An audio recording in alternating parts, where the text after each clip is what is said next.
Hello everyone, my name is Daisy Samantha Corrales, and today we will be talking about the Pena Palace in Portugal and the Paris Opera House, which is also known as the Garnier Palace. We will appreciate some elements of their constructions, and we will also check some of the styles they were inspired upon. I must emphasize that in both of these constructions, we can find very fancy, elaborate, and exaggerated architecture, which is the whole point of making this presentation, because they are very adorned. These buildings are very, very adorned. And we will start with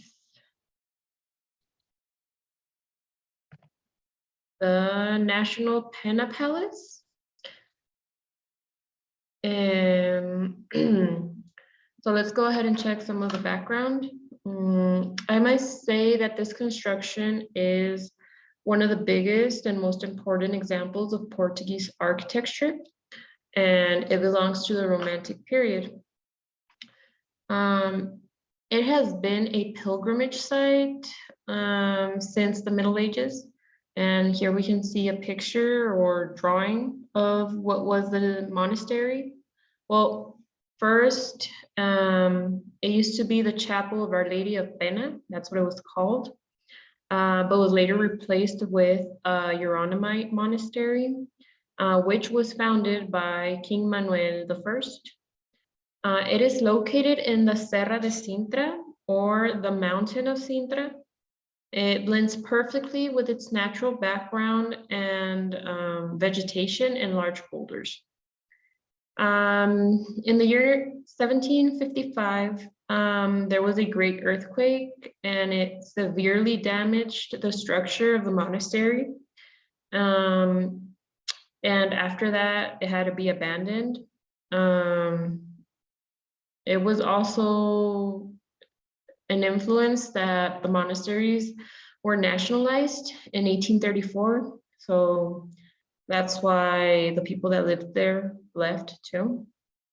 In 1838, this man that you see before you, Ferdinand Sachs Coburg Gotha, bought the ruins of the monastery as well as the woods and the castle of the Moors, which, summing it all up altogether, it's around 200 hectares, which is a lot of property.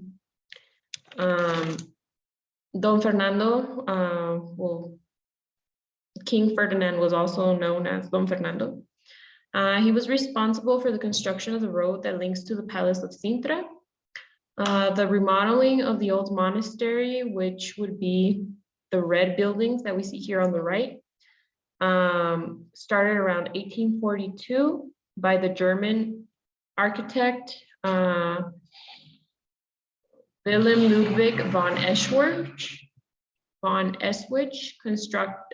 he constructed the palace from 1842 to 1854.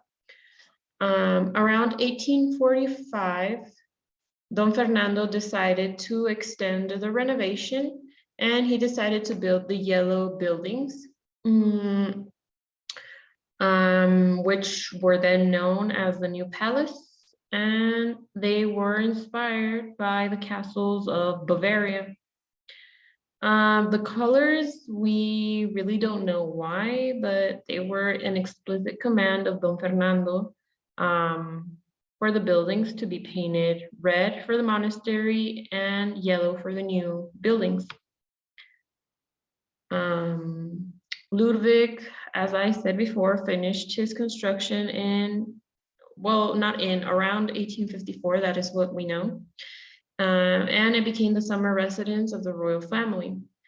The colors were restored in 1994, again, because time had washed them down, and they had to be restored in order to give that presence that the palace has, in order for it to be pretty and attractive for the tourists and everything. As I mentioned before, the palace is divided into two segments. We see the monastery in red and the yellow buildings as the new, well, the newer palace. This is inspired in Moorish, Gothic, Indo-Gothic,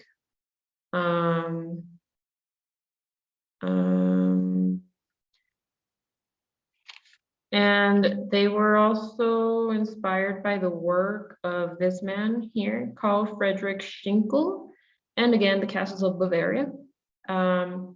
He was a Prussian architect who was mostly known to design neoclassical and neo-Gothic buildings. Was the inspiration that they got from him. We can see here a bird view of the Pena Palace, and we can see that the grand building is castelled or crenellated all throughout. And this was a common activity. It was during the medieval times, and they used to do this as a battlement kind of defensive architecture in order to defend themselves when there were wars or the castles were being attacked or stuff like that. But it was also a way to embellish the buildings and the designs because it looked really pretty. As I said before, the castle combines different styles such as Neo-Romanesque, Neo-Gothic, Manueline, Moorish, and Indo-Gothic, which we can see some of the characteristics in these pictures. We can see that the Moorish or Islamic type of architecture always has the domes and the drums and has core built pillars. Whereas to the Gothic, we can always find towers that are narrow and tall and darkish. We can also find the rose windows, which are very specific of Gothic architecture, the niches. And in the Romanesque revival style, we also see arches, but they're a little bit larger, wider than the Gothic styled windows. And here in the Indo-Gothic, we can see that it's very adorned and it uses a lot of color, which it all sums up to what the Pena Palace is about, you know? We can see here in this picture map of the palace. Let me see if I can draw something here. Okay. Here we can see that it points that this right here would be the kitchen, like the kitchen area. We here have the twisted pillars. We can here see the trident. Here we can see the chapel, and this is the entranceway. Here I think, I'm not sure of what I can make out from the picture. It's the Queen's Terrace right here. And I think that's pretty much what we can make out because it is kind of blurry, but it sort of gives us an idea of how the castle was laid out.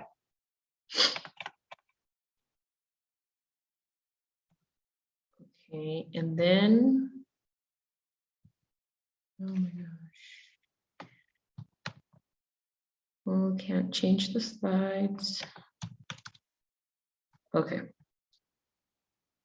Here we have the main entrance of the Pena Palace. As we see, it is crenellated and that adorns it. Oh yeah, I forgot to mention over here, we can see the turrets. These are turrets and the towers. Yeah, I just forgot to mention that.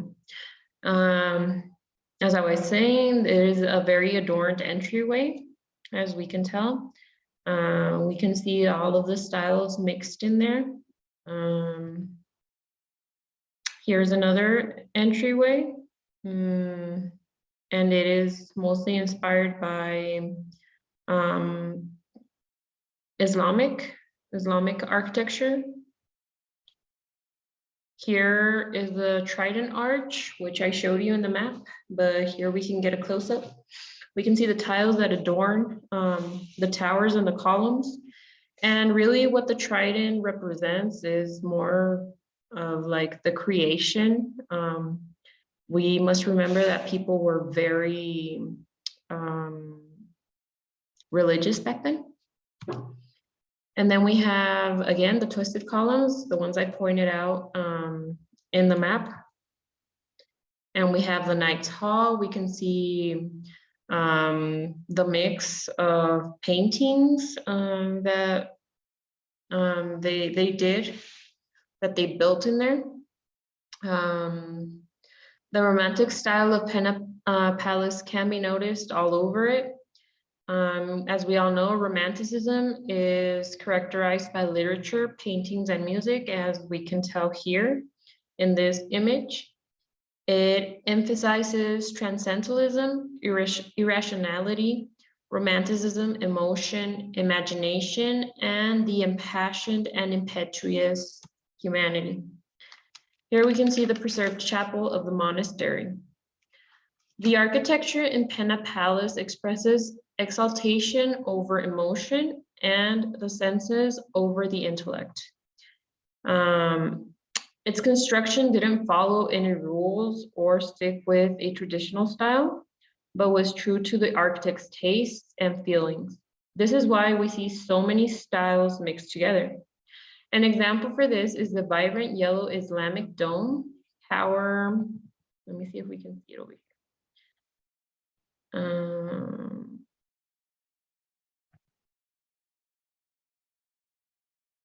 Right here. It is the Islamic dome tower to its embellished Moorish facade, tiles connected to a pristine red Gothic clock tower, which would be, I believe, this that they're talking about. And Romanesque is characterized by wide, rounded, semicircular arches decorating the structure and exhibiting thick walls, columns, pillars, vaults, large towers, roofs, and symmetrical paths. And it decorates the structure with geometric shapes, as we can tell in the whole castle. We have a lot of geometric shapes. We can go from squares to circles, but twisted columns. We can see all of that in this picture. And we can also see it in the chapel with the glass staining and a bit of the, what's it called? The white arch. That is more of a Romanesque style, not so of a Gothic style. And the Pena Palace combines both Romanesque and Gothic arches. We can see them in different levels of the construction as here, and we can also see the cloister, which has more of a Romanesque arch. It is larger, and again, the influence of the Islamic, like the Indo-Arabic type of architecture. We can see it is very adorned with all the tiles. That would be it for Pena Palace. We will now proceed to the Paris Opera House, or the Garnier Palace. The Paris Opera, also known as Garnier Palace, was built in the 19th century by Charles Garnier. He was commissioned by Emperor Napoleon III, and the opera building was built according to the stylistic parameters of the eclecticistic style, merging several artistic styles. Here we can see the emperor and the architect. This would be the Garnier Palace. Many scholars classify the work as neo-Baroque because it predominates in the building, and mostly French and Italian Baroque is what predominate here. The building was delayed and inaugurated until 1875. The architectural richness used in its forms and decoration is related to the special class to which the building was destined, as in the rich people of the time. On the exterior, Garnier proposes a two-story building topped with a huge frieze and crowned by a dome, as we can tell right here. All of this, we have 2 stories. We have the frieze. The first floor is organized through semicircular arcades supported by thick pillars, while on the main floor, he proposed rectangular openings separated by pairs of Ionic columns. Right here, we can tell all of those details. The central area of the building was recessed with regards to the more protruding sides, accentuating the play of light and shadow that the Baroque style was so fond of. The covering is made with a huge greenish dome right here. That stands out even more thanks to the sculptures and gilded to match the cornice. That means like the golden statues that are here to the sides, and makes it pop out more to the eye. Opulence and magnificence in contrast to the sobriety of neoclassicist style is what we can observe here. The elegance is also present in the interior. As we can tell, it is very, very adorned. It is very exaggerated, but it is very beautiful, I must say.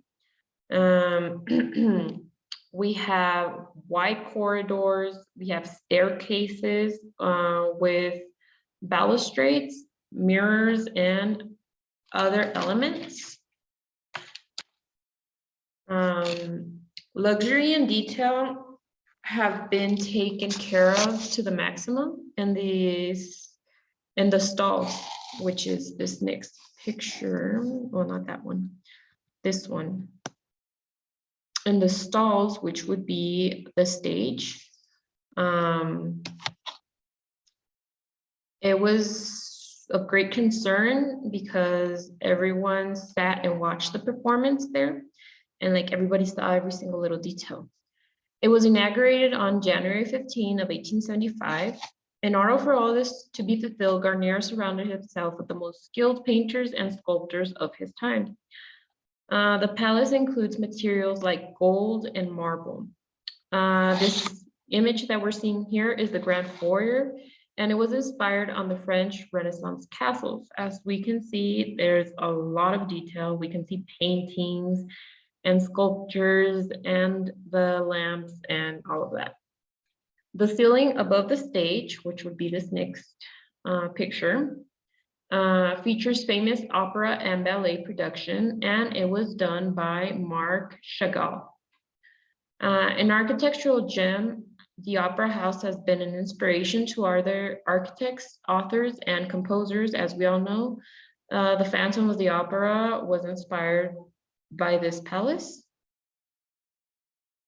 And here are some more images for you guys to see a little bit more of the details that we have in the Garnier Palace. I mean, look at all that detail. It is pristine. And now we have come to the part of my conclusion. My final thoughts on both of these buildings are that both Ludwig and Charles Garnier were given creative freedom and a good amount of money, and they sure did create wonders for their eyes, true gems that we can appreciate today. Both places are beautiful and have a great variety of styles, and that I think is what makes them unforgettable and an amazing experience. We can see my bibliography here. Okay, thank you very much for listening and for coming along with me in this presentation. See you soon.